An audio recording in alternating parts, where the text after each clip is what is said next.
L'astuzia dei Gabaoniti, dice il titoletto che i traduttori hanno messo. Giosuè, capitolo 9. Tutti i re che erano di qua dal Giordano, nella regione montuosa, nella pianura e lungo tutta la costa del Mar Grande di fronte al Libano, l'Ittita, l'Amoreo, il Cananeo, il Ferezeo, l'Ivveo e il Gebuseo, udirono queste cose e si adunarono tutti assieme, di comune accordo, per muovere guerra a Giosuè e ad Israele. Gli abitanti di Gabaon, dal canto loro, quando ebbero udito ciò che Giosuè aveva fatto a Gerico e ad Ai, agirono con astuzia, partirono provvisti di viveri, caricarono sui loro asini dei sacchi vecchi e dei vecchi otri da vino vecchi e ricuciti. Si misero ai piedi calzari vecchi e rappezzati e dei vecchi abiti addosso, e tutto il pane di cui si erano provvisti era duro e sbriciolato. Andarono da Giosuè all'accampamento di Gilgal e dissero a lui e alla gente di Israele: «Noi veniamo da un paese lontano, fate dunque alleanza con noi». La gente di Israele rispose a questi Ivvei: «Forse voi abitate in mezzo a noi, come dunque faremmo alleanza con voi?» Ma quelli dissero a Giosuè: «Noi siamo tuoi servi». E Giosuè a loro: «Chi siete e da dove venite?» Quelli gli risposero: «I tuoi servi vengono da un paese molto lontano, attratti dalla fama del Signore tuo Dio, poiché abbiamo sentito parlare di Lui, di tutto quello che ha fatto in Egitto e di tutto quello che ha fatto ai due re degli Amorei di là dal Giordano, a Sicon, re di Chesbon, e ad Og, re di Basan, che abitava ad Astarot. I nostri anziani e tutti gli abitanti del nostro paese ci hanno detto: prendete con voi delle provviste per il viaggio, andate loro incontro e dite: noi siamo vostri servi, fate dunque alleanza con noi. Ecco il nostro pane, lo prendemmo caldo dalle nostre case come provvista il giorno che partimmo per venire da voi, ed ora eccolo duro e sbriciolato. E questi sono gli otri da vino che riempimmo tutti nuovi, ed eccoli rotti. E questi i nostri abiti, i nostri calzari, che si sono logorati per il cammino lungo, molto lungo». Allora la gente di Israele prese delle loro provviste e non consultò il Signore. Giosuè fece pace con loro e stabilì con loro un patto per il quale avrebbe lasciato loro la vita, e i capi della comunità lo giurarono loro. Ma 3 giorni dopo, come ebbero stabilito questo patto, seppero che quelli erano loro vicini e abitavano in mezzo a loro. Infatti i figli di Israele partirono e giunsero alle loro città il 3° giorno. Le loro città erano Gabaon, Chefira, Beerot e Kiriat Jearim.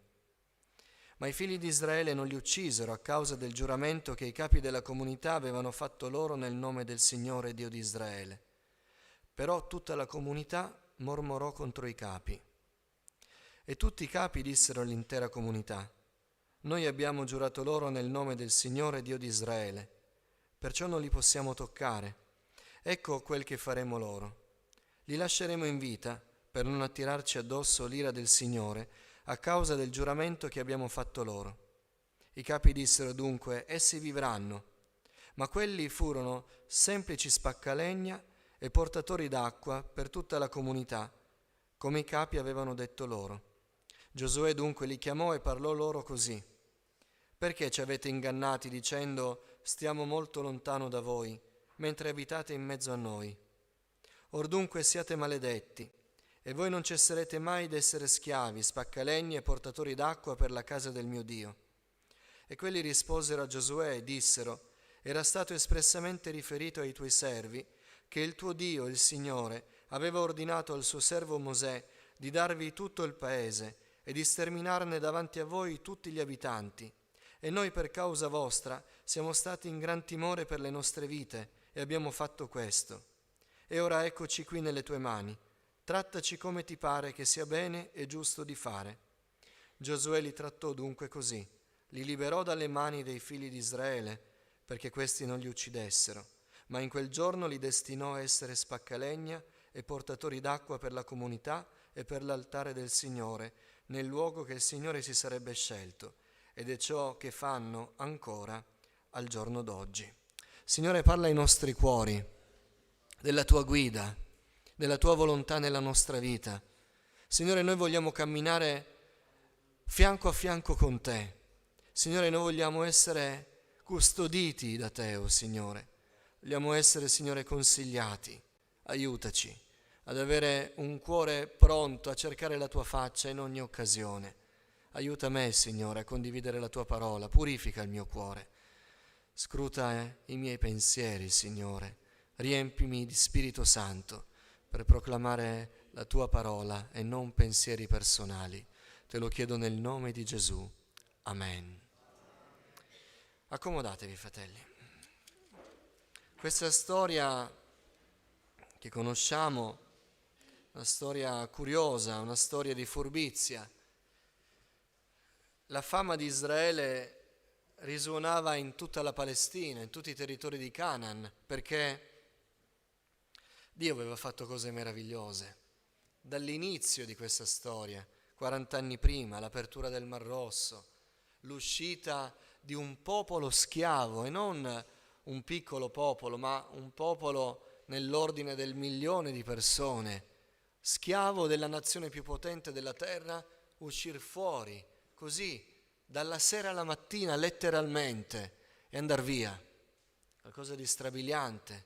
Poi la sconfitta di alcune nazioni mentre erano nel deserto, poi l'apertura del Giordano. La fama di Israele arrivò dappertutto, arrivò a tutte le nazioni, arrivò anche non solo la fama, ma la parola di Dio che questa fama confermava.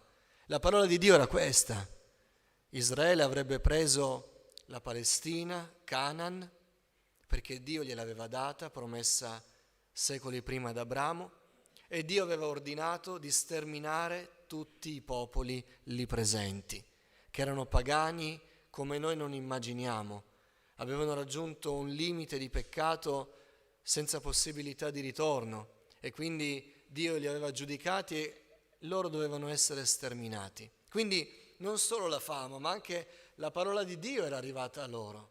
E quindi questi popoli sapevano che una volta incontrato Israele sarebbe stata la loro ultima volta.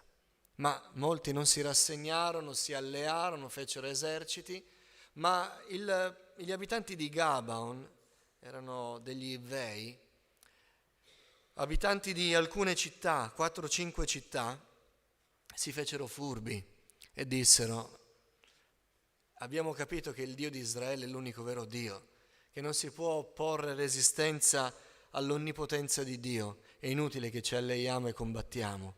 Facciamo un'altra cosa: spacciamoci per una popolazione lontana, vestiamoci con abiti consumati, prendiamo il pane duro in modo che sembri che siamo da tante settimane in giro, andiamo a chiedere alleanza. Loro penseranno che non siamo di Canaan, siamo di un'altra zona, e quindi faranno alleanza, e una volta fatto alleanza loro giureranno nel nome del Signore, quindi non potranno più ritrattare e noi saremo salvi.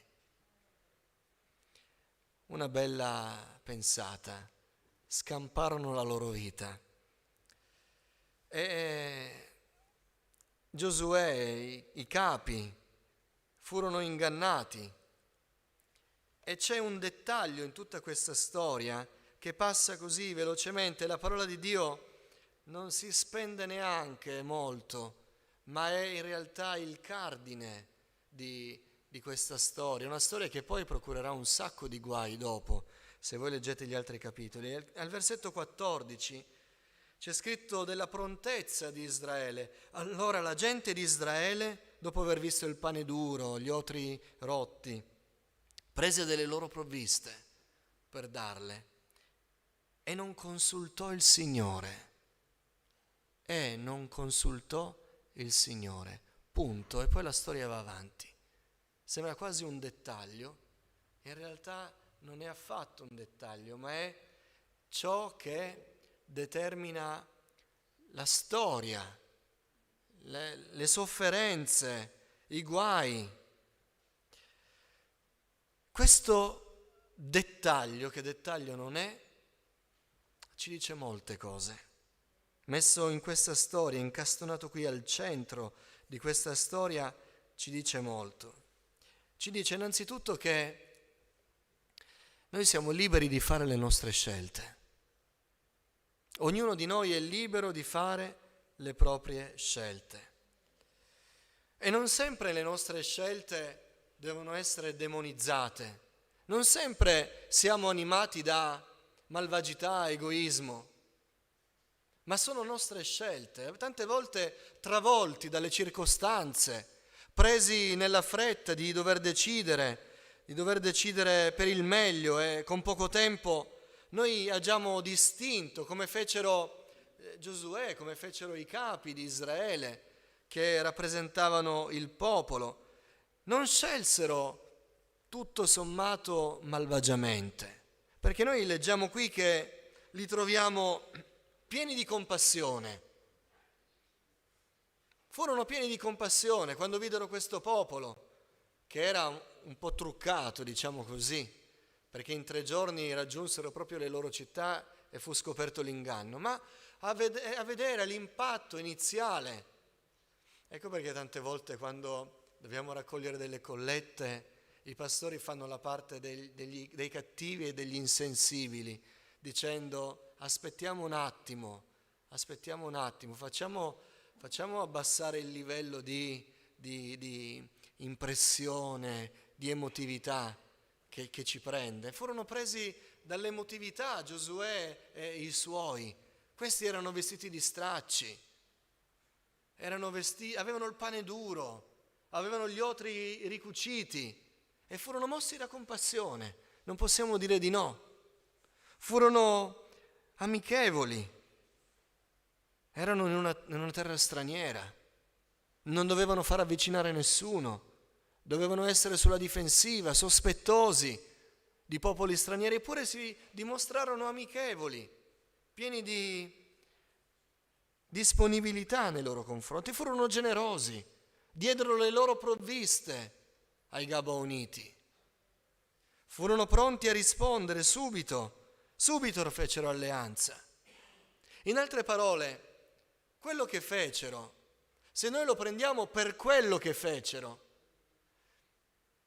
non ci impressiona per malvagità, per crudeltà, per durezza, per insensibilità. Fecero delle scelte di cuore, fecero delle scelte sensibili, furono pronti. Dio ci lascia fare le nostre scelte. Dio ci tiene liberi. Non furono ostacolati nel prendere le loro decisioni, perché Dio vuole che noi siamo liberi.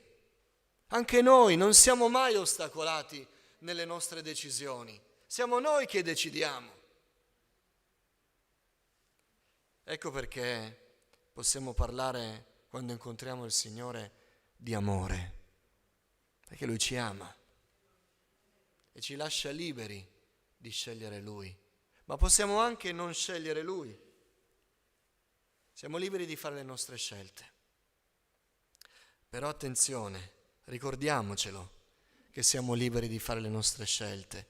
Ricordiamocelo quando facciamo le nostre scelte e le cose non vanno come abbiamo previsto o finiamo nei guai e poi ce la prendiamo col Signore. Ricordiamocelo, Dio ci lascia liberi. Quando il Signore ci mette davanti a delle situazioni, Lui lo fa lasciando sempre la sua porta aperta per noi. Noi abbiamo la facoltà, abbiamo la libertà di andare al Signore, sempre, ma possiamo anche non farlo. E quindi tante volte subiamo qualche danno per le nostre scelte. Dice Isaia al capitolo 30, guai, dice il Signore, ai figli ribelli che formano dei disegni ma senza di me, che contraggono alleanze ma senza il mio spirito, per accumulare peccato su peccato, che vanno giù in Egitto senza aver consultato la mia bocca, per rifugiarsi sotto la protezione del faraone e cercare riparo all'ombra dell'Egitto. Mi ha attirato questo verso di Isaia, quando il Signore parla di andare e venire, anche le nostre scelte di dove andare, di dove venire, di cosa fare, di chi frequentare, di come impegnarci, siamo liberi. Pur amando il Signore siamo liberi. Avendo buoni sentimenti siamo liberi. Ma, secondo aspetto di questa storia, Dio vuole guidare la nostra vita. Noi siamo liberi, ma Lui vuole guidare la nostra vita. Come figli di Dio noi abbiamo l'enorme privilegio di avere Dio al nostro fianco. Pensate a quelli che non conoscono il Signore e gridano a Dio o chiedono a chi ha la fede: dov'è il Signore? Perché non mi risponde? Loro vogliono e non trovano il Signore perché non si arrendono nelle mani di Gesù. E noi abbiamo il privilegio, dal giorno in cui abbiamo accettato il Signore, la nostra vita è cambiata in questi termini, che il Signore ci ha introdotti nella sua presenza e noi possiamo stare alla presenza di Dio tutti i giorni della nostra vita. È un privilegio che noi dobbiamo godere tutti i giorni, perché il Signore vuole essere a fianco a noi, vuole essere il nostro aiuto, vuole essere il nostro sostegno, vuole esserlo per le cose grandi, ma attenzione, il Signore vuole esserlo anche per le cose piccole, cioè il Signore vuole essere accanto a noi sempre. Quando noi leggiamo biografie di uomini di Dio, di giganti della fede, che hanno fatto grandi cose, che noi a volte chiediamo al Signore di far vivere anche nella nostra vita. Noi tante volte tralasciamo che quegli uomini, quelle donne, hanno vissuto a fianco al Signore fedelmente tutti i giorni, chiedendo a Dio aiuto anche per le piccole cose. E Dio vuole che camminiamo così. La vita di fede, quando un'anima accetta Cristo come Salvatore, non è una vita che parcheggia il Salvatore da qualche parte e lo rincontra un giorno quando tutto finirà. Dio vuole camminare con noi. Vita eterna è già adesso. Vita eterna, dice il Signore nella preghiera sacerdotale, che conoscano te e colui che tu hai mandato, Cristo Gesù. Noi siamo nella vita eterna dal giorno in cui abbiamo accettato Gesù come Salvatore. E nella vita eterna c'è una particolarità. Dio è presente accanto a noi. Dio vuole essere accanto a noi sempre. Vuole essere presente nelle nostre scelte. Ed Egli è sempre pronto a consigliarci ogni volta che noi lo chiamiamo, ci rivolgiamo a Lui. Ma la gente di Israele non consultò il Signore. È fatta cadere così questa frase, per far sapere che il Signore era lì con loro. Non era sul Sinai, non era lontano, era lì con loro. E Giosuè lo scrive quasi come denuncia delle sue azioni. Lui era con noi, l'abbiamo consultato. E se voi leggete dopo, Giosuè impara la lezione, perché è scritto che come Mosè gli ordinò da parte del Signore ancora prima di varcare la linea del Giordano, così fece. Come il Signore ordinò, così ubbidì Giosuè. Imparò la lezione, ma questa volta no. E lo scrive come autodenuncia. Dio era lì a fianco a noi. Del resto, quei popoli stessi lo stavano ricordando. I Gabaoniti erano lì a testimoniare della loro paura del Dio di Israele, perché sapevano che Dio era con loro, lì e a fianco a loro. Presero le provviste e non consultarono il Signore, quasi come se fosse lì vicino alle provviste il Signore lì nell'accampamento, lì davanti a loro, ed era così. Il Signore era presente. Dio voleva essere presente nelle loro scelte. Ma quella volta non lo fecero. Noi invece vogliamo coinvolgere il Signore nelle nostre scelte. Facciamolo, fratelli. È il grande privilegio dei figli di Dio, camminare col Signore. Questa espressione nella Bibbia è profonda, perché non parla solo delle grandi tappe della vita, ma parla del cammino quotidiano e costante. Dio vuole che lo consultiamo in ogni passo della nostra vita. Dio vuole essere al nostro fianco, ci vuole dare dei consigli, soprattutto in quelle situazioni che forse non sono difficili, ma sono nuove, sono inaspettate, non siamo preparati. Ma Dio è con noi ed Egli è il consigliere ammirabile. Egli vuole camminare accanto a noi, Egli vuole darci un consiglio. Come? La sua parola, certo. Anche i consigli fraterni. Voi non ci crederete, ma anche il pastore.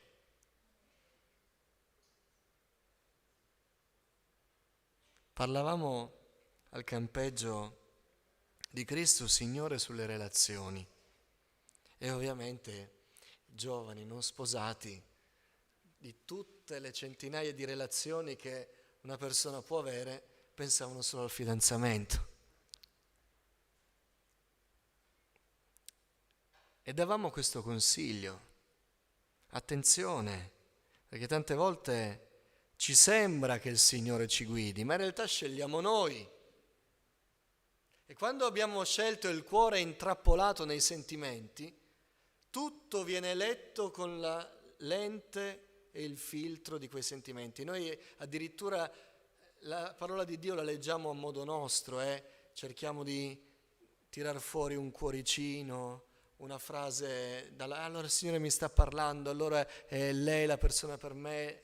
E abbiamo dato questo consiglio: attenzione che quando il vostro cuore è preso dai sentimenti non siete più lucidi. Noi abbiamo visto persone iniziare una relazione chiaramente non da parte del Signore, e i frutti poi si sono visti. Venire a dirci: Dio me l'ha messa davanti, è da parte sua.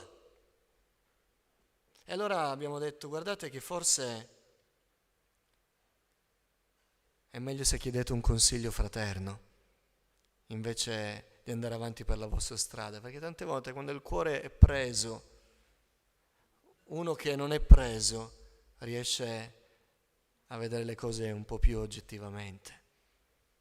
Dio ci guida anche con il consiglio fraterno, ma lo vuole fare e lo fa quando glielo permettiamo. Dio vuole camminare con noi. Pensate, fratelli, il popolo di Dio è un popolo che cammina nelle strade di questo mondo col suo Dio. Domani è festa, dopodomani chi lavorerà andrà a lavoro dicendo: io vado a lavoro col mio Dio. Devo fare una scelta, la voglio fare col consiglio del mio Dio. Voglio consultare il mio Signore. Dio vuole camminare così con noi. Dio vuole essere presente nella nostra vita, vuole essere l'amico fedele, vuole essere accanto a noi tutti i giorni. Permettiamoglielo. Amen. Permettiamoglielo. Perché il cuore dell'uomo è ingannevole. Del resto la guida divina è la parte migliore per noi. Con i Gabaoniti Giosuè ebbe un sacco di guai. Primo, fu un popolo che per il giuramento che fecero rimase in vita. I Cananei non dovevano rimanere in vita, sarebbero stati un laccio per il popolo, e lo furono. Secondo, gli altri popoli, quando seppero dell'alleanza, invece di andare contro Israele andarono contro i Gabaoniti, ma i Gabaoniti erano alleati a Israele e Israele aveva obbligo di onorare quell'alleanza. e dovettero combattere 5 popoli tutti insieme e il Signore dovette aiutarli. Il programma fu interrotto perché poi la storia dice che quelle cinque popolazioni, quelle 5 città erano sulla strada e una dietro l'altra, dopo Gerico, dopo Ai, sarebbero arrivati e così fu.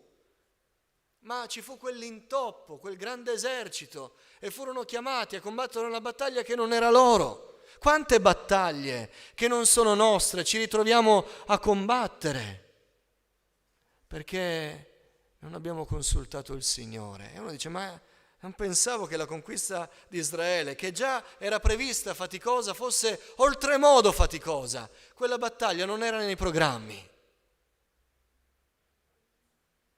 Ma quando abbiamo la guida divina, quella guida risulta sorprendente ai nostri avversari. Ogni volta che Israele consultò il Signore, gli avversari furono sbaragliati. A volte miracolosamente, a volte Israele arrivava sul campo di battaglia e la battaglia era già stata combattuta. Loro dovevano prendersi solo il bottino.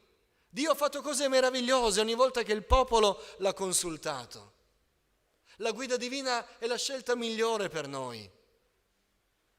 Perché ogni volta che i figlioli di Dio consultano il loro Dio, ricevono la benedizione che Dio ha previsto per i suoi figli. E Dio benedice in ogni modo. Egli ci fa prosperare nelle sue vie. Benedetto, dice Geremia, l'uomo che confida nel Signore e la cui fiducia è il Signore. Egli è come un albero piantato vicino all'acqua, che distende le sue radici lungo il fiume. Non si accorge quando viene la calura e il suo fogliame rimane verde. Nell'anno della siccità non è in affanno e non cessa di portare frutto. Quelli che consultano il Signore sono benedetti così. La calura, la siccità non ci spaventa perché Dio ci ama. I suoi consigli per noi sono il meglio per noi, il meglio. Dio non ci consiglierà mai qualcosa che ci danneggia, perché Egli ci vuole salvare, Egli vuole portare il bene nella nostra vita. Consultare il Signore è fede. È fede. Nessuno può dire di aver fede se poi non consulta il Signore e non fa quello che il Signore gli dice di fare. È fede. Or senza fede è impossibile piacere a Dio.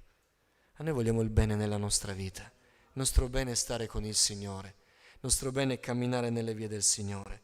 Non so se c'è qualcuno che deve prendere delle decisioni e forse le deve prendere in fretta. Consulta il Signore. Il Signore non è lontano da noi. Il Signore è nella nostra vita. Consultiamo il Signore per non averne un danno dopo, un danno nelle relazioni, un danno nel modo di servire il Signore, un danno nelle cose che vogliamo raggiungere del Signore. Dio ci vuole dare la terra promessa.